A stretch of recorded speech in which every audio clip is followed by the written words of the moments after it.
हाँ। मैं ये जानना चाह रहा था कि योगी की सरकार प्रदेश में और मोदी की सरकार सेंटर में, फिर भी आपके पिताजी पिछला चुनाव नहीं जीत पाए थे, आप बहुत संचालन भी कर रहे थे, तो क्या लगता है भाजपा से लोगों का मोह भंग हो गया या वजह क्या थी?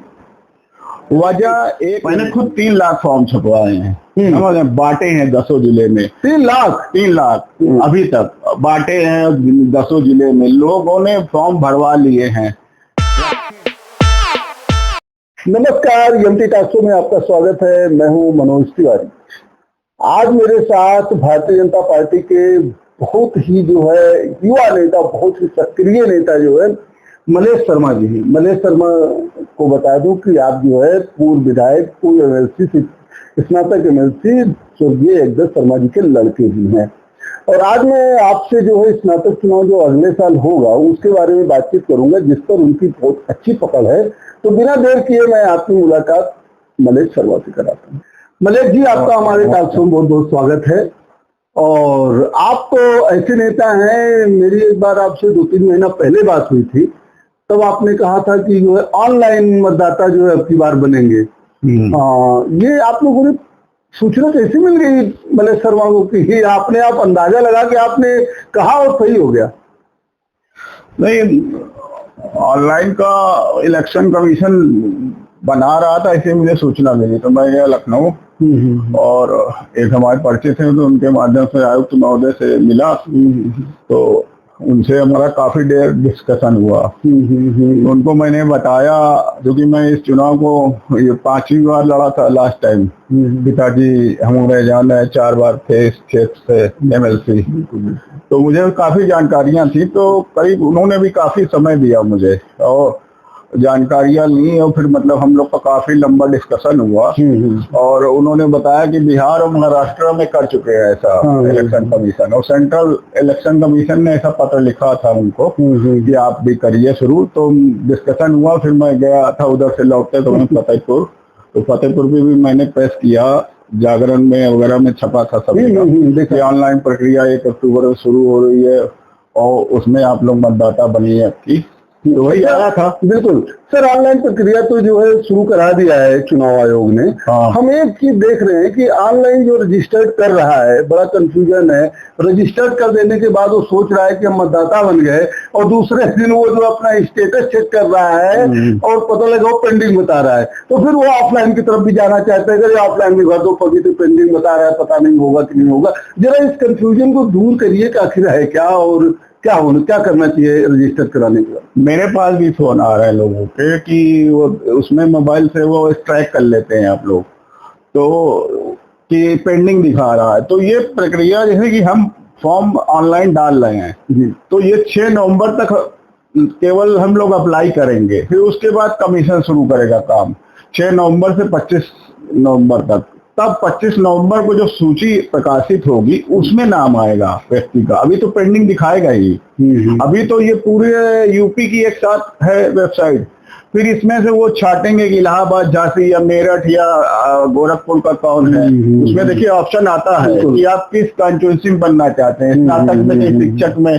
फिर उसमें आपको डालना पड़ेगा कि शिक्षक में या स्नातक में, फिर कौन सा आपका क्षेत्र है, कहाँ के रहने वाले हैं। तो ये पूरी यूपी के लिए है और इसमें बड़ा अच्छी प्रक्रिया है ये मुझे, क्योंकि अब तो हर चीज जो है ऑनलाइन हो गई। किसी को प्रधानमंत्री आवास भी लेना है तो ऑनलाइन करे, राशन कार्ड लेना है तो ऑनलाइन अप्लाई करे। तो ये तो बहुत अच्छी प्रक्रिया और मतलब एकदम वो है, निष्पक्ष है और पारदर्शी है। इसे क्या होता था पहले कि लोग जो है फॉर्म भरवा लिए, अब उसको जाति के आधार पे, विचारधारा के आधार पर फॉर्म तो आपने भर के दे दिया किसी को, और पता चला उसको छाट के किनारे कर दिया, जमा ही नहीं किया।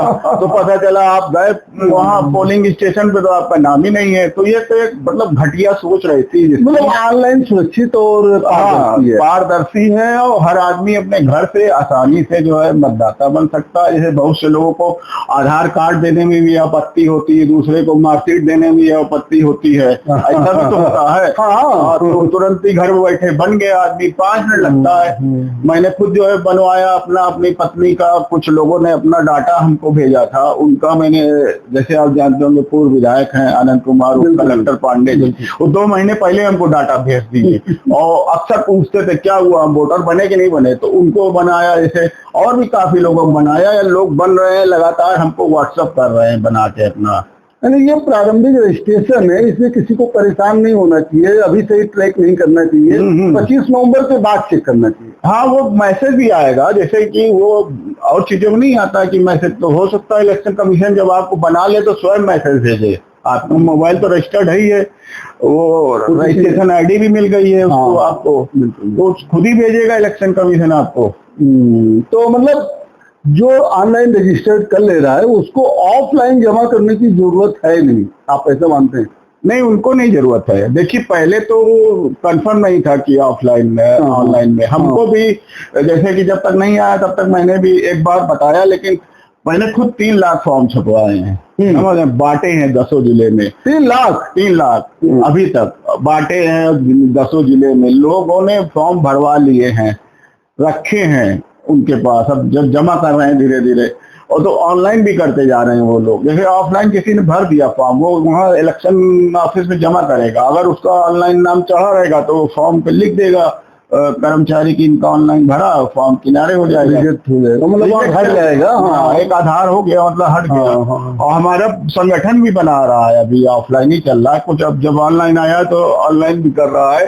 तो हमारा तो अपने समर्थकों से, भारतीय जनता पार्टी के जो भी विचारधारा, विचार परिवार, संघ परिवार, विद्या भारती के लोग या अधिवक्ता लोग हैं हमारी विचारधारा के, मेरा सबसे निवेदन है, और माध्यमिक विद्यालयों में भी कुछ एकाध संघ वाले जा रहे हैं, तो वो भी देखेंगे कि ये दूसरे संघ का है, क्योंकि तमाम माध्यमिक शिक्षक संघ हैं, 6-7 गुट हैं उनमें, तो वो देखेंगे कि ये दूसरे गुट के हैं तो उनका फॉर्म निश्चित छांट देंगे। अगर किसी संदिग्ध व्यक्ति को आपने अपना ऑफलाइन फॉर्म दे दिया है और सोच रहे हैं कि आप मतदाता बन जाएंगे, तो मेरा आपसे निवेदन है सभी लोगों से कि वो ऑनलाइन जरूर अप्लाई करें, क्योंकि पिछले बार बड़ा गड़बड़ हुआ था। मैं खुद इस का भुक्तभोगी रहा हूँ कि लोगों ने फॉर्म जो है जमा नहीं किए, भरवा तो लिए लेकिन जमा नहीं किए।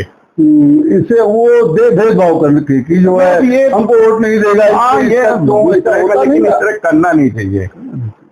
हाँ, लेकिन ऑफलाइन में तो होने की संभावना बहुत रहती नहीं होती है। वो इलेक्शन ऑफिस में ही कुछ लोग रहते हैं, वो यहीं पे थे पिछले बार एक सज्जन सदर तहसील पे, वो उन्होंने गड़बड़ किया, 3000 फॉर्म हमारा डिस्टर्ब कर दिया। जब अभी इसके बाद सेकेंड राउंड आएगा 25 से 10 नवंबर, सेकेंड राउंड में सेकेंड राउंड में जैसे जो जिसका मतदान इस मतदाता बनने से छूट गया, इसमें वो सेकेंड राउंड में जाके मतदाता बन सकता है और या आपत्ति कर सकता है। तो जब मेरा 3000 वोटर का नाम ही नहीं आया पहले सूची में, तो हम लोग ने पता किया तो पता चला वो गड्डी बना के एक जगह रखे था अलमारी में वो कर्मचारी, और दूसरे किसी प्रत्याशी से प्रभावित था। तो मैंने एसडीएम साहब से शिकायत किया, उसमें मेरी पत्नी का नाम नहीं आया था। आप आश्चर्य करेंगे, वही से तो पकड़ा गया कि मैंने जब पहले 25 नवंबर को सूची आई, अपनी पत्नी, अब मेरा नाम तो था, मेरे पिताजी थे उस समय, उनका नाम था, वही लड़ रहे चुनाव, और मेरी पत्नी का नाम नहीं था। सब फॉर्म एक साथ जमा हुए, तो उस पर जब आपत्ति की गई तो पता चला 3000 फॉर्म उनकी अलमारी में निकला दबा हुआ। और लेकिन बाद में भी बदमाशी किया उन्होंने कि जैसे कि यहाँ उसका पोलिंग स्टेशन डीएवी होना चाहिए तो उसको सरजू पारी डाल दिया, मतलब इसमें भी मतदान। ऑनलाइन तो हमारे ख्याल से सबसे सुरक्षित है। अच्छा, मैं ये जानना चाह रहा था मलेश जी, 2026 दिसंबर में सीटें खाली होंगी, चुनाव आयोग हो सकता है 2026 नवंबर तक चुनाव करा ले। अभी 1 साल का पूरा समय बचा हुआ है, पूरा 12-13 महीने बचा हुआ है, और मतदाता बनाने के लिए रजिस्ट्रेशन हो रहा है, और 25 नवंबर को ये जो है फाइनल सूची जारी कर देंगे। तो आपको नहीं लग रहा है कि साल भर पहले मतदाता बना लेना कितना उचित है? नहीं, अब वो तो उनकी गाइडलाइन है इलेक्शन कमीशन की, जिस साल चुनाव हो उससे 1 साल पूर्व मतदाता बनते हैं, ठीक है, उसी गाइडलाइन पे वो काम कर रहा है। और जो फाइनल सूची है 25 नवंबर को नहीं आएगी, पहली सूची 25 को आएगी, फिर 25 से 10 दिसंबर तक फिर पुनः 15 दिन का समय मिलेगा, फिर 30 या 31 दिसंबर को फाइनल सूची आएगी, फिर मतदाता बनने की प्रक्रिया बंद नहीं होगी, तभी उसके बाद सप्लीमेंट्री सूची बनेगी। और मतदाता मतलब जिस दिन चुनाव का नोटिफिकेशन हो जाता है कि अब चुनाव होगा, 28 दिन का तो चुनाव का पीरियड रहता है, उसके एक हफ्ते का पहले समय देते हैं, तो तब तक मतदाता बन सकता आदमी, वो सप्लीमेंट्री सूची में उसका नाम होता जाएगा। ये ऑनलाइन वाला जो है साइट खुली रहेगी। अच्छा नेताजी, ऑनलाइन और ऑफलाइन, नेताजी ना कही मलक जी, अब नेता आप ही हैं, लोग नेता का देखिए दूसरा अर्थ होता है, वो बाद में उस पर बात करेंगे।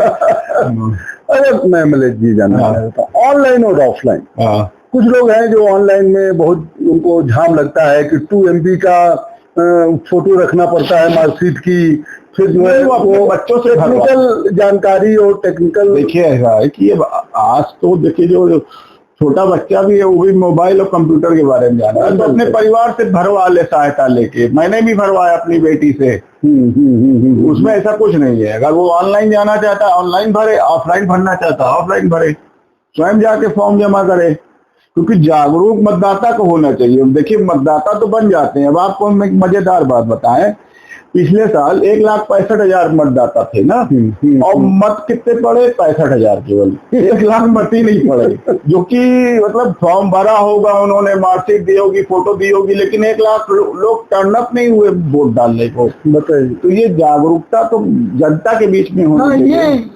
ये सवाल है मेरा। आखिर स्नातक चुनाव में मतदाता बनने के लिए लोग नहीं जागरूक होते, और वोटिंग के समय क्यों नहीं, वोटिंग परसेंटेज क्यों नहीं बढ़ता है? क्या वजह आप मानते हैं?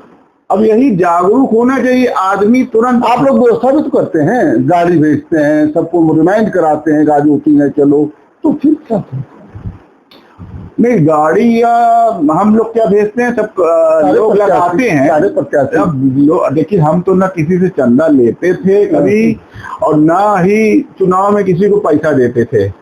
लोग स्वयं से हमारा काम करते हैं। अगर उसके बाद जैसे किसी का काम पड़ा, पिताजी तो अपनी गाड़ी से, जैसे कोई आया ललितपुर झांसी का आदमी, तो अपने घर में हम लोग ठहराते थे, उसको अपनी गाड़ी से भेजे या उसके संग जाए पिताजी, या लखनऊ में जाए वो आदमी तो हमारे यहाँ रुके, उसके खाने का प्रबंध, उसका जो भी काम है वो कराना हमारी जिम्मेदारी है। उसका कहीं पैसा नहीं लगता था 1 भी रुपए। आज तो लोग जो MLC वगैरह होते हैं खुदे कहते हैं, जो आता है कि यार दे पाए के कराए ले, समझ रहे हैं। लेकिन हमारा भेजा हुआ आदमी आज भी रिकॉर्ड है, कहीं चला जाए तो उससे कोई पैसा नहीं मांगेगा, जान रहा है कि अगर पैसा मांगा तो फिर उसकी खैर नहीं। मैं दूसरी बात कह रहा था, ऑफलाइन और ऑनलाइन पर जो मेरा सवाल था पूरा नहीं हो पाया था। कहने मतलब लोग ऐसा नहीं करेंगे कि ऑनलाइन भी रजिस्टर करा लें और फिर वो ऑफलाइन भी जाएं, और लोग, कुछ लोगों को ऑफलाइन पर ही ज्यादा भरोसा होता है। जिन लोगों ने डाटा इकट्ठा मंगवा लिए हैं सबके, क्योंकि ऑनलाइन में OTP आती है, तमाम ऐसे मैं प्रत्याशियों दावेदारों को जानता हूँ जिन्होंने डाटा मंगवा लिए हैं, फार्म दे दिया, फार्म भर के अगले ने दे दिया। डाटा जिससे मंगवाया होगा उसको उन पर विश्वास होगा तभी डाटा दिया, तो OTP भी बता देंगे, उसमें क्या समस्या है? समझ रहे हैं। मलेश शर्मा चाहते हैं ऑनलाइन ज्यादा लोग बने। नहीं, हम मलेश शर्मा चाहते हैं कि ज्यादा से ज्यादा लोग मतदाता बने और मतदान करें। और भारतीय जनता पार्टी के पक्ष में मतदान करें। जैसे कि ये चुनाव जब पिछला वाला हम लोग लूज किए तो पेपरों में छपा। सुबह मैं चाय पी रहा था, झांसी से लौटा काउंटिंग करा के, तो सुबह आ गया था तो पेपरों में छपा कि भाजपा को हरा के 24 साल बाद सपा ने सीट पे कब्जा किया। मेरा सवाल है कि आखिर जो है, आपके पिताजी पहले ऐसे नेता थे जिन्होंने स्नातक में चुनाव जीता भाजपा की तरफ से जी, और 4 बार रहे भी जी। यहाँ तक कि वरिष्ठ नेता केसरीनाथ त्रिपाठी 2 बार स्नातक चुनाव इलाहाबाद, झांसी, चित्रकूट मंडल से हार भी चुके थे। मैं ये जानना चाह रहा था कि योगी की सरकार प्रदेश में और मोदी की सरकार सेंटर में, फिर भी आपके पिताजी पिछला चुनाव नहीं जीत पाए थे, आप बहुत संचालन भी कर रहे थे, तो क्या लगता है भाजपा से लोगों का मोह भंग हो गया या वजह क्या थी? वजह एक नहीं थी, वजह देखिए 3 थी। आप विस्तार से सुनेंगे? बिल्कुल, जरूर। वजह पहली तो ये थी कि चुनाव एकदम मतलब तैयारी सब हो चुकी थी, ठीक है। तो 2020 में कोरोना आया और एक बहुत ही भीषण लॉकडाउन लगा था। याद हो आपको कि ट्रेन, बस सब रुक गई थी, हवाई जहाज। 23 मार्च को लगा और अप्रैल में चुनाव था। हमारा चुनाव मतलब बस्ते वगैरह सब बन के चले गए, इधर सब हो गया था। तो 23 मार्च को एकदम से लॉकडाउन लग गया और लॉकडाउन चला करीब मेरे ख्याल से अगस्त सितंबर तक चला था वो। तो लोगों में दहशत भी थी और उस समय कोई कोरोना का टीका भी नहीं आया था और हमारी सरकार जैसे कि थी कि मतलब एकदम लॉकडाउन का अक्षरशः पालन करना है।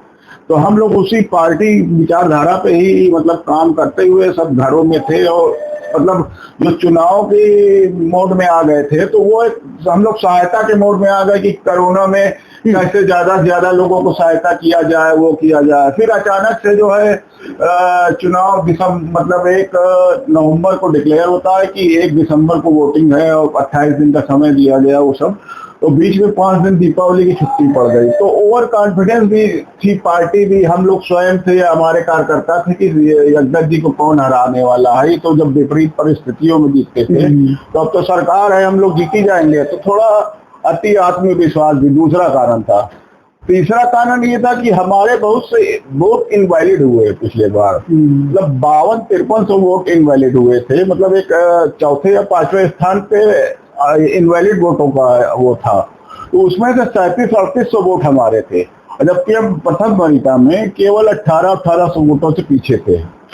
तो ये 3 कारण प्रमुख हमको लगे। आपको नहीं लगता कि हरिचंद पटेल के चुनाव लड़ने की वजह से भी वजह बन गया, द्वितीय वरीयता का वोट जो मान सिंह को ज्यादा मिल गया? ऐसा नहीं है, ऐसा नहीं है भाई। हमारा तो जो हमारा संघ परिवार, लोग तो ये भी कहते हैं कि जो मलय शर्मा ने मतदाता कम बनाए थे। नहीं, मतदाता तो हमारे पर्याप्त बने थे। बताया नहीं कि 1 लाख लोग वोट ही डालने नहीं गए। दूसरा जो है काफी लोगों ने फॉर्म जमा नहीं किए। पिछले बार जो है ऐसा हुआ कि ये फॉर्म पहले ही मैंने बताया ऑनलाइन की आवश्यकता क्यों है कि ये फॉर्म भरवा लिया आदमी ने और उसको जमा ही नहीं किया। वो टिकट की प्रत्याशा में कि मैं भी लड़ूंगा चुनाव, वोटर बनाया उसने, जब टिकट नहीं मिला तो उठा के उसको फेंक दिया, फॉर्म भी नहीं जमा किया। उसमें विचारधारा ही वाले वोट कट गए। अभी हुआ है, अभी इसी चुनाव का मतलब जो चल रहा है मतदाता, मैंने एक जगह फॉर्म दिया था, मतलब ले गए थे एक जने फॉर्म भरवाने, तो बताया भैया कि फॉर्म तो मैंने भरवा के एक जगह कलेक्ट किया था, वहाँ जो है एक सभासद का प्रत्याशी थे, लड़े थे चुनाव, वो उठा ले गए भरे हुए फॉर्म वहां से। तो ये सब चलता रहता है। अच्छा नेताजी, एक चीज नेताजी आप कह रहे हैं, चलिए ठीक है, वो तो निकल जाता है मुंह से लय, नेता बनने की प्रक्रिया में आप हैं भी। अच्छा आप हमें एक चीज बताइए, भारतीय जनता पार्टी की विचारधारा आपकी है, भारतीय जनता पार्टी से आपके पिताजी विधायक भी रहे हैं और पहले विधायक रहे, वो भी नहीं जो है। हम ये जानना चाह रहे हैं कि भारतीय जनता पार्टी में कई दावेदार हैं, इसमें आप भी हैं और भी लोग हैं, तो क्या गुटबाजी नहीं होगी किसी? हमारे कोई गुटबाजी नहीं है। हाँ, कोई गुटबाजी नहीं है, कोई गुटबाजी नहीं। अच्छा अक्सर ये देखा जाता है कि भारतीय जनता पार्टी जिताओं के नाम पर बाहरी लोगों को भी टिकट दे देती है। पिछली बार बड़ी चर्चा थी एक प्रत्याशी, हमें जिताऊ नहीं चाहिए, हमें टिकाऊ चाहिए। हाँ, टिकाऊ। हाँ, ये आपको भ्रम है कि जिताऊ ले आते, कहाँ जिताऊ ले आए? जो आया भाजपा में यहाँ देखिए काम कर रहा है हमारे संग बन के, नहीं वो रह ही नहीं पाएगा यहाँ पे ज्यादा दिन, उसको उसका एटमॉस्फियर अगर उसको नहीं मिलेगा तो नहीं रह पाएगा। शिक्षक मंत्री में तो देखा ही गया था कि जो अपने आपके पार्टी के जो दावेदार थे उनको ना देके किसी दूसरे को। किसको दिया? मैं स्नातक विधानसभा दिया, आप बताइए। विधानसभा शिक्षक चुनाव के पहले आइए ना, किसको दिया? देखिए नहीं, विधानसभा चुनाव में पहले आप शिक्षक को डिस्कस करें। बाबूलाल तिवारी पहले, बाबूलाल तिवारी, सुनिए बाबूलाल तिवारी जी विद्यार्थी परिषद के कार्यकर्ता थे। विद्यार्थी परिषद से बुंदेलखंड डिग्री कॉलेज के अध्यक्ष का चुनाव जीते, बसपा से चुनाव। नहीं, पहली बात सुन लीजिए, 89 में वो विधानसभा का चुनाव नारायणी बांदा से लड़े, भाजपा से, ठीक है। उसके बाद वो अगला चुनाव नहीं लड़े कि नहीं व्यक्तिगत कारणों से, बता रहे थे मुझे। तो वहाँ 91 में भाजपा जीती, ये रमेश द्विवेदी जी वहां से विधायक हुए, बाबूलाल जी ने वहां धरती तैयार किया नरैनी में और 91 में भाजपा विधायक हुआ। फिर बाबूलाल जी एक रवीन शुक्ला जी थे पूर्व शिक्षा मंत्री, उनके दामाद भी लगते, तो वो कुछ विवाद हुआ झांसी के अंदर। बाबूलाल तिवारी जब हमारे पिताजी पहली बार चुनाव जीते तो झांसी के वो भाजपा के जिला महामंत्री थे, वो उस बैठकों को एड्रेस करते थे वो। फिर कुछ वहाँ लोकल राजनीति के चलते उन पार्टी से बाहर हो गए। पार्टी से बाहर हो गए तो हमसे लोग से बात हो रही थी जब कि मैं अपने को जिंदा रखने के लिए चुनाव लड़ा 2002 में स्नातक का, फिर 8 में लड़े, 14 में लड़े, खैर। और जब भाजपा ने लड़ाया, उनको आए हमारे यहाँ मदद मांगा तो हम लोग ने दिल खोल के मदद किया। भाई हम तो पार्टी के साथ है। इसके पहले हमारे पिताजी सुरेश त्रिपाठी का समर्थन कर देते थे शिक्षक क्षेत्र में, क्योंकि पार्टी वहीं लड़ाती नहीं थी। शर्मा जी के प्रत्याशी थे, ओम प्रकाश शर्मा जी का पिताजी का बड़ा अच्छा तालमेल था। तो क्या शिक्षक एमएलसी अभी लड़ाया है भाजपा ने? पहले नहीं लड़ाया था कभी। अच्छा, पहली बार लड़ी है। पहली बार लड़ी। 2020 में शिक्षक एमएलसी की जो है जो 6 सीट और 5 स्नातक की लड़ाई थी, 11 की 11 सीट भाजपा ने। ये 23 में चुनाव हुआ था, तो 2 शिक्षक एमएलसी के चुनाव हुए, एक इलाहाबाद में, एक कानपुर में। दोनों जगह प्रत्याशी खड़ा किया, 3 जगह स्नातक के हुए, तीनों जगह खड़ा किया। 5 चुनाव हम लड़े थे, जिसमें से 4 जीते। कानपुर वाला हम हार गए थे शिक्षक एमएलसी, ये रिकॉर्ड है हमारा। बनारस वाला? बनारस तो 2020 में हुआ था। अच्छा, मैं ये जानना चाह रहा था मलेश जी, क्या कहते कि इस बार जो चुनाव होंगे क्या मुद्दे रहेंगे? पीडीए का मुद्दा लेकर समाजवादी पार्टी तो एकदम बम्पर जो है तैयारी में है। कहाँ पीडीए जो है उनको वोट देगा? पीडीए है कहाँ नहीं है? कहाँ है? विशाल दलित अल्पसंख्यक सपा के साथ है। अरे सपा लड़ा दे यहाँ, इसमें से वर्तमान एमएलसी का टिकट काटे किसी दूसरे पिछड़े वर्ग को। यहाँ तो पहला दावेदार अहिर। नहीं, मैं कह रहा हूँ जब वर्तमान एमएलसी सपा के हैं तो उनका टिकट काटने की क्या हो सकता है? ये उनके पार्टी के विषय की बात है, इसमें तो ठीक है, उनको आप पीडीए पूछ रहे हैं तो मैंने उसका जवाब। वो तो यही कहते हैं ना कि पीडीए हमारे साथ है और हम पिछली बार से ज्यादा वोट पाएंगे। क्या कहते हैं उसके बाद नहीं याद। तो भाजपा के जीतने कितनी संभावना है? भाजपा के जीतने की 202% संभावना है। मलेश शर्मा को टिकट मिलेगा? गद्देली पार्टी तो लड़ेंगे। मैंने अपने वरिष्ठ लोगों को बताया है कि मैं इस पे काम कर रहा हूँ और लोगों की इच्छा थी कि मैं आऊँ, है ना। तो वरिष्ठ लोग जो भी हमारे कोर कमेटी के हैं, ऊपर टॉप के 4-5 लोग, मुख्यमंत्री जी को छोड़ के चारों से मैं मिल चुका हूँ। मैंने बताया, उन्होंने कहा ठीक है, अपने विचारधारा के लोगों को मत बनाइए आप। किसी ने मुझे मना नहीं किया, ठीक है। तो मैं तो पॉजिटिव सोच के काम करता हूँ राजनीति में, और इसमें मतलब पार्टी में काम करता हूँ, संघ में काम करता हूँ, विश्व हिंदू परिषद में और विद्या भारती में, सभी जगह काम करते हैं हम लोग। एट ए टाइम जो है सब जगह काम करते हैं। अभी आत्मनिर्भर भारत का एक अभियान चल रहा है, उसके लिए मैं लखनऊ में बुलाया गया था। मैं 2 दिन नहीं था, तो अभी एक सम्मेलन भी हमको करना है। तो मैंने कहा 6 नवंबर तक मतदाता बनने हैं, उसके बाद हम करते हैं यहाँ पे। तो उन्होंने कहा ठीक, उसके बाद आप कर लीजिए। अच्छा सर, ये बताइए, स्नातक चुनाव हो या शिक्षक एमएलसी का चुनाव हो, सब में जो है ज्यादा शिक्षक ही होते हैं? ऐसा नहीं है, देखिए शिक्षक में शिक्षक होते हैं, और शिक्षक में भी पहले ऐसा होता था कि केवल माध्यमिक विद्यालय बनते, प्राइमरी वाले शिक्षक में नहीं बन सकते, 10 के बाद, है ना। तो जैसे जो ये शिक्षक और संघ वगैरह है, केवल माध्यमिक में एडेड विद्यालय को बनवाते थे।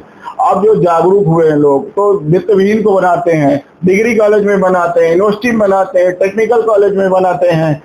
तो वो भी, उसका दायरा भी बढ़ा है। अभी लास्ट में 32,000 वोट थे शिक्षक में, और स्नातक तो बहुत है। कोई भी मतलब अधिवक्ता का क्षेत्र होगा। आपके पिताजी तो कचहरियों में, हमने सुना है, कोई भी तहसील में ऐसा नहीं है कि कोई अधिवक्ता झोपड़ी में बैठ रहा, उसको जो है पक्का आरसीसी से सेट दिया गया। और हम अभी गए थे मिलने लोगों से, मतलब लोगों के अंदर ये था, क्या जज्बा था, स्वयं पूर्व अध्यक्ष, वर्तमान अध्यक्ष सब एक साथ मिलके हमको मिलवा रहे थे सबसे। तो कहें कि शर्मा जी आप चिंता न करो। हमने कहा सर हमको चिंता यही है कि आप मतदाता बनो। क्योंकि मतदाता नहीं बनोगे तो कोई फायदा नहीं है। अधिवक्ता के साथ साथ डॉक्टर की बहुत बड़ी लॉबी है। वो डॉक्टर की छोड़िए, आप पत्रकारों की लॉबी हमारे साथ है। हमारे पिताजी ने हर जिले में प्रेस क्लब को पैसा दिया। आपके यहाँ प्रयागराज में 20 से 25 लाख रुपया दिया गया था, जो है रिपोर्टर। और हर जगह आपके मतलब पूरे 10 जिले में जहाँ भी प्रेस क्लब है, सबकी बिल्डिंग बनाने का पैसा दिया। सब पत्रकार भी हम। अच्छा, आपके क्या मुद्दे होंगे अगर आप चुनाव लड़ते हैं? तो हमारे मुद्दे वही हैं जो पिताजी के मुद्दे थे, उन्हीं को आगे बढ़ाएंगे। अब इतना बड़ा उनकी शख्सियत है, उससे अब कोई हट के तो रहेगा नहीं। और ईमानदारी से काम करने का हमारा विचार है, जैसे पिताजी करते रहे। अच्छा नेताजी, मतलब जी नेताजी ही निकलेगा, अब तो नेतागिरी कर रहे हैं। अच्छा सर ये बताइए, 10 जिले हैं लेकिन प्रयागराज में ज्यादा वोटर बनते हैं आखिर, और प्रयागराज के लोग भी हैं ज्यादा, तो कहने का मतलब और जिलों में फोकस कम क्यों होता है? क्या लोग जागरूक नहीं है या और कोई वजह है? बुंदेलखंड देखिए क्षेत्रफल की दृष्टि से बड़ा है, लेकिन थोड़ा आबादी कम है, दूर दूर है। हाँ। तो इस वजह से